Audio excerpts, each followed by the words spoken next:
des assemblées annuelles, FMI, Banque mondiale. Bon, déjà, qu'est-ce que cela, pour vous, chercheurs universitaires de renom, qu'est-ce que cela a comme symbolique pour le Maroc et pour Marrakech déjà?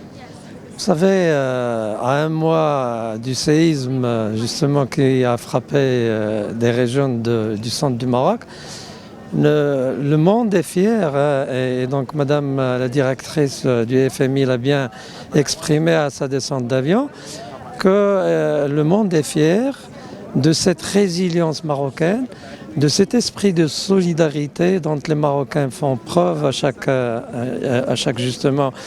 événement, qu'ils soient bien sûr heureux ou qu'ils soient moins heureux. Et donc nous l'avons vu aussi.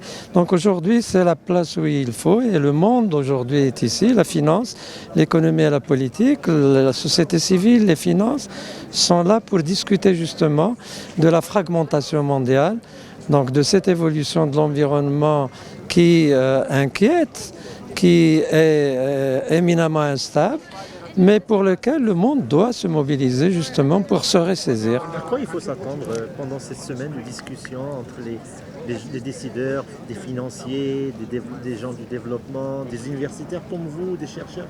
À quoi il faut s'attendre? Vers quoi il faut tendre comme je dirais, résolution? Je crois qu'il y a déjà des réunions statutaires, donc la Banque mondiale, le FMI et les autres instances satellitaires autour de ces organismes de Bretton Woods vont tenir justement leurs assemblées annuelles. Et elles font le point, bien entendu, de leurs travaux. Et vous savez qu'ils sont au centre déjà. Donc la problématique essentielle aujourd'hui est une problématique de financement.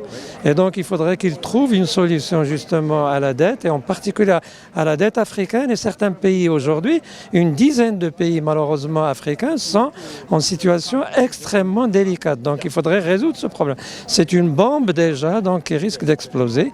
Mais bien, vous le savez, donc c'est aussi aux Africains eux-mêmes donc de saisir, de trouver les moyens. Ils ont les ressources. L'Afrique est riche, donc il faudrait bien entendu qu'on puisse trouver des moyens. Une des idées que personnellement je vais soutenir, c'est justement cette bourse des matières premières et de la logistique autour de notre Tangemed, donc où on peut véritablement venir négocier matières premières contre projet. Donc c'est une idée véritablement novatrice qui peut